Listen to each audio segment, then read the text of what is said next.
Hello friends, welcome to yummy rich food. நம்ம இன்றைக்கி ஒரு ஸ்பெஷல் வீடியோ தான் பார்க்க போகிறோம். ரெசிபி வீடியோ தான், பட் அதுவும் ஸ்பெஷலாக இருக்கும். ஸோ எங்கள் தோட்டத்தில் காய்ச்ச புடலங்காவை நம்ம பறித்து நம்ம அதில் ஒரு ரெசிபி பண்ண போகிறோம். ஒரு ஸ்நாக்ஸ் ரெசிபி தான். கண்டிப்பாக உங்கள் எல்லாருக்கும் ரொம்ப பிடிக்கும்னு நினைக்கிறேன். ஸோ வாங்க வீடியோக்குள்ளே போகலாம். அதுக்கு முன்னாடி நீங்கள் எங்கள் சேனலை சப்ஸ்கிரைப் பண்ண மறந்துடாதீங்க. பெல் ஐக்கான் கிளிக் பண்ணுங்கள். அப்போ தான் நான் போடுற வீடியோ உங்களுக்கு காட்டும். ஒரு பவுலில் ஒரு கப் அளவுக்கு கடலைப்பருப்பை நம்ம நல்லா கழுவி எடுத்துக்க போகிறோம். ஸோ நல்லா பருப்பை ஃபஸ்ட்டு நம்ம நல்லா கழுவி எடுத்துக்கலாம். இப்போது நல்லா அலசி எடுத்தாச்சு. இதை ஒரு 2 கப் அளவுக்கு தண்ணி ஊற்றி நம்ம ஊற வைக்க போகிறோம். ஒரு 3 ஹவர்ஸ்க்கு நல்லா பருப்பு ஊறணும். ஸோ நம்ம இன்றைக்கி புடலங்காய் வச்சு ஒரு வடை தான் பண்ண போகிறோம். நம்ம ஃபஸ்ட்டே புடலங்காய் தானே பறித்தோம். ஸோ அதனால் நம்ம இன்றைக்கி புடலங்காய் வச்சு ஒரு வடை பண்ண போகிறோம். ஸோ இப்போ பருப்பு நல்லா ஊறிடுச்சு. இதை பருப்பு வடை பண்ணுவோம்ல, அந்த மாதிரி நம்ம 1-2 நம்ம அரைச்சி எடுத்துக்க போகிறோம். இதோட 1 டேபிள் ஸ்பூன் சோம்பு, ஒரு 6 வரமிளகாய்,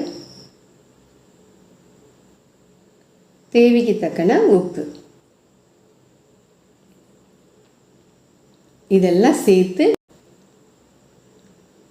சேர்த்து நம்ம திப்பியாக அரைச்சி எடுத்துக்க போகிறோம். இதில் லைட்டாக தண்ணியை மட்டும் நம்ம ஆட் பண்ணிக்கலாம். ஸோ நம்ம அரைச்சாச்சு. ரொம்ப திப்பியாகவும் இருக்கக்கூடாது, ரொம்ப மையாகவும் இருக்கக்கூடாது, ஓரளவுக்கு இருந்தால் போதும். ஸோ இப்போ நமக்கு பருப்பு அரைச்சி அந்த மிக்ஸ் ரெடி ஆகிடுச்சு. இதோட ஒரு பெரிய வெங்காயத்தை சின்னதாக கட் பண்ணியிருக்கேன். ஸோ அதை ஆட் பண்ணிக்கலாம். இதோட கருவேப்பிலை அது சின்னதாக கட் பண்ணி ஆட் பண்ணிக்கலாம்.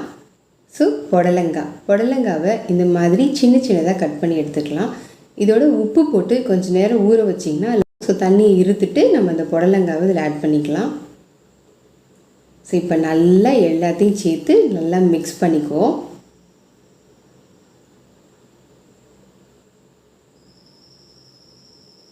இதிலே தண்ணி இருக்கும், நீங்கள் தண்ணி ரொம்ப ஆட் பண்ண வேண்டாம். இதோட 2 டேபிள் ஸ்பூன் அளவுக்கு கடலை மாவு ஆட் பண்ணிக்கணும். உங்களுக்கு அந்த ஸ்ட்ரக்சர் கிடைக்கணும்ல வடைக்கு. ஸோ அதனால் 2 டேபிள் ஸ்பூன் மட்டும் கடலை மாவு. இப்போ நமக்கு வடை மாவு ரெடி ஆகிடுச்சு. இதை எண்ணெயில் ஃப்ரை பண்ணணும். ஸோ இந்த மாதிரி ஒரு வாழை இலையில் எண்ணெயை தடவிட்டு இந்த மாதிரி வடையை தட்டி போட்டிங்கன்னா நம்ம கையிலலாம் ஒட்டாது. இந்த மாதிரி தட்டி எல்லா வடையும் நம்ம பொரிச்சு எடுத்துக்கலாம்.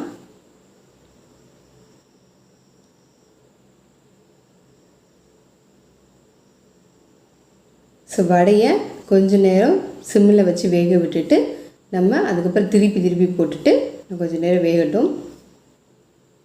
ஸோ நல்லா கோல்டன் ப்ரௌன் ஆகும்ல, அந்த மாதிரி நல்லா ஃப்ரை ஆனதுக்கப்புறம் நம்ம சர்வ் பண்ண எடுத்துக்கலாம். ஸோ இப்போ நமக்கு புடலங்காய் வடை ரெடி ஆகிடுச்சு. கண்டிப்பாக குட்டீஸ்லாம் கண்டிப்பாக சாப்பிடுவாங்க.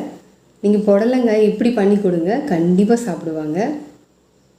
ரொம்ப டேஸ்ட்டாகவும் இருக்கும்.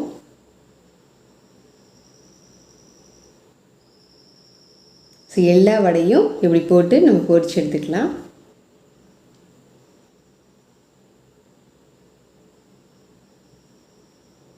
இப்போது நமக்கு வடையெல்லாம் ரெடி ஆகிடுச்சு. இது நம்ம ஒரு பிளேட்டில் வச்சு சர்வ் பண்ணிக்கலாம். இதுவும் டீ டைம் ஸ்நாக்ஸ் தான். ஸோ ரொம்ப குயிக்காக ரொம்ப ஈஸியாக பண்ணிடலாம். அதுவும் எங்கள் வீட்டு தோட்டத்தில் நான் ஸ்ட்ரெயிட்டாக கட் பண்ணி, இதனால் ரொம்ப டேஸ்ட்டாக இருக்கும். ஸோ நீங்கள் கண்டிப்பாக ட்ரை பண்ணி பாருங்கள், உங்களுக்கு கண்டிப்பாக பிடிக்கும். இதை நான் கட் பண்ணி காட்டுறேன் பாருங்களேன். ரொம்ப சூப்பராக இருக்கும், ரொம்ப நல்லாயிருக்கும். நீங்கள் கண்டிப்பாக ட்ரை பண்ணி பாருங்கள்.